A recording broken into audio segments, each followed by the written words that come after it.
Hello everyone, the Reverend Naomi King here, and I wanted to talk today a little bit about loving ourselves. Now this is coming from Jesus' great commandments, which are love the Lord your God with all your heart and all your mind and all your soul. And that's the first and greatest commandment. And then the second is love your neighbor as yourself. All the law and the prophets hang on these two commandments. Jesus is, of course, referencing also Deuteronomy chapter 6, verse 5, and Leviticus chapter 19, verse 18. This is found in Matthew chapter 22, verses 36 through 40, if you're looking for your biblical references. But what happens if we don't love ourselves? There are all kinds of reasons not to.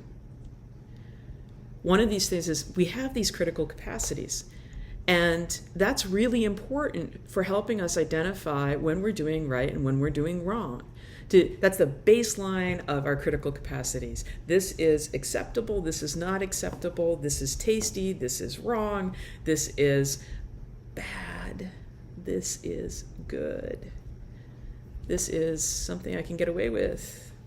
This is something I shouldn't be able to get away with.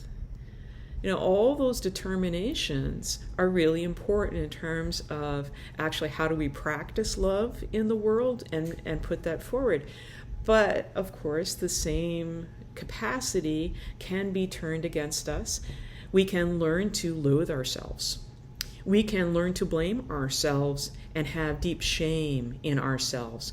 Sometimes that's about specific things that we can't change, like the color of our eyes or our skin, or level of ability or disability. Sometimes that's about things that are other people in the larger culture don't like or find offensive. It might be the way that we laugh, or how we speak, or how we sing, or how we move through the world, or how we gender and how we express our gender. This is part of who we are. Why is this not just loved and accepted as being part of how God has made us? For some of us, that's just very difficult. There's hate that develops. We learn to hate ourselves.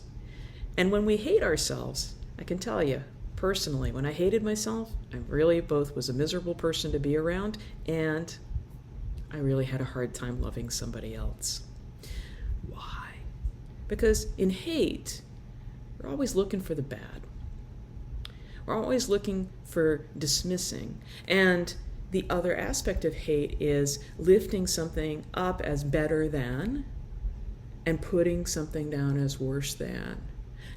We're not back to this is acceptable behavior, this is improper behavior. We're at the level of when in hate where there is a judgment call that's being made and a culture that's being expressed, often in the United States, that's going to be white supremacist culture, that says, this is better, this is worse.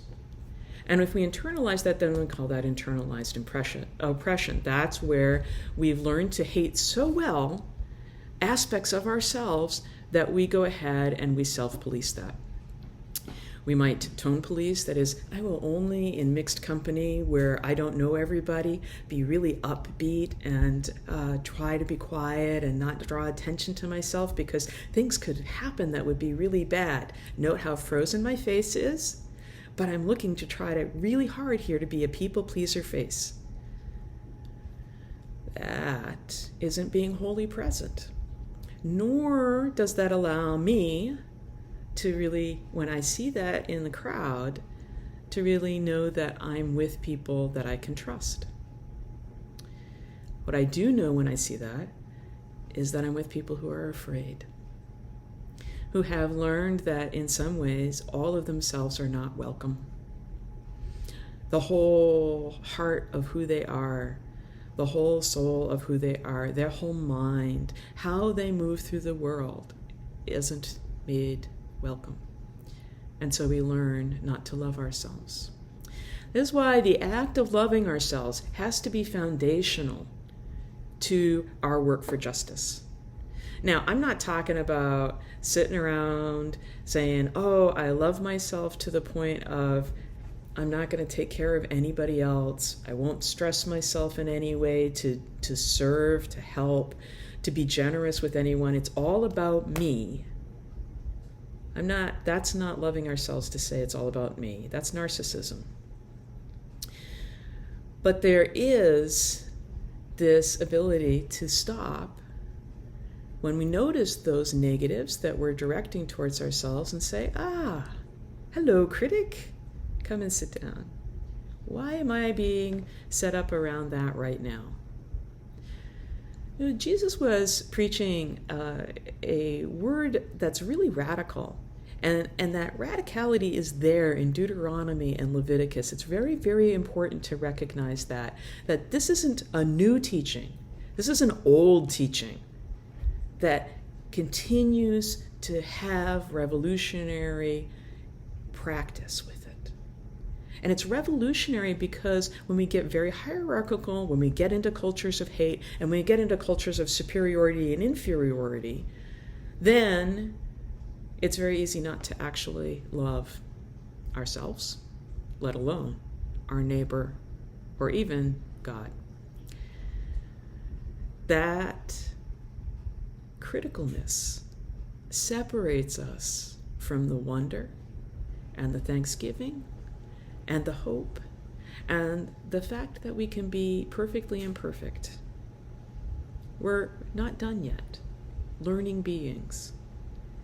So as shame shows up, as self-hatred arises, take the time, as of spiritual practice, to sit with that and understand where it came from and commit to yourself to release it. This no longer serves you. It is holding you back from being a more loving person in the world. It's holding you back from experiencing more joy. Mary Oliver writes in one of her poems, joy is not a crumb. Joy is not a crumb. I wish that for all of us, that we have more joy. And one way to have more joy is to begin this practice and process and return to it again and again when self-hatred and self-mistrust show up, to love oneself. So let's breathe.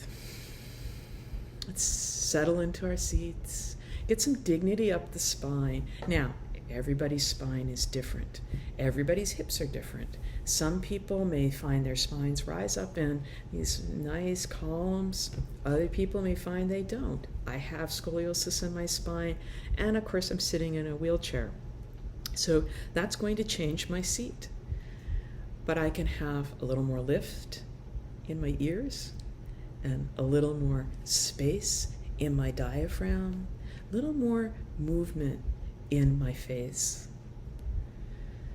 And then I might bring my hands over my heart here, hands over the heart, and just gently drop in to remind myself that I am part of the holy creation. I have love to give. I am lovable. I bring love into this world. Love is part of my being, and love begins at home. Breathing in love and breathing out love. Breathing in love and breathing out love. Until we can feel that love starting to open again in our bodies, that spaciousness and that sense of joy that comes along with it. Remembering joy is not a crumb. And if we are to love God and love our neighbors as we love ourselves, we must begin with loving ourselves. This is part of the revolutionary practice that every group that has experienced depression has had to name, claim, and practice. It's part of what drove the Stonewall riots. It's part of the Black empowerment movement and really wanting to love Blackness, to fight back against anti-Blackness and colorism and lightness as being superior. That's part of white supremacist culture. It's part of people who have disabilities, using people first language. Those of us who have disabilities not being referred to as crippled or handicapped, but as a person who lives with a disability, a person who uses a wheelchair, a person who attends to the world in a different way than maybe you do, or moves through it differently. Maybe I move through it the same way you do. Perhaps this is around how we gender. So much self-hatred around being born into a body we don't feel is appropriate to how we are gendered. There's so much to struggle against in a society that is still not quite to terms with accepting non-binary folk, agender folk, transgender folk, genderqueer folk, and even accepting women. That also means, of course, that we don't accept people who gender as male in their fullness. Because if anybody's fullness is denied, everybody's fullness is denied. Let's find a little bit more love, but we have to begin here. And so in this month of Pride, as we remember the Stonewall riots, as we attend to all those who are out marching and making themselves heard, seen, attended to, whether we're talking about Black Lives Matter or the Poor People's March, all those who are insisting we matter, that we also are sacred beings, brought here and blessed, and we have love to give this world. May you have a wonderful day full of more love for yourself, and perhaps you'll start to dabble in that love your neighbor and loving God. Peace and well-being to you.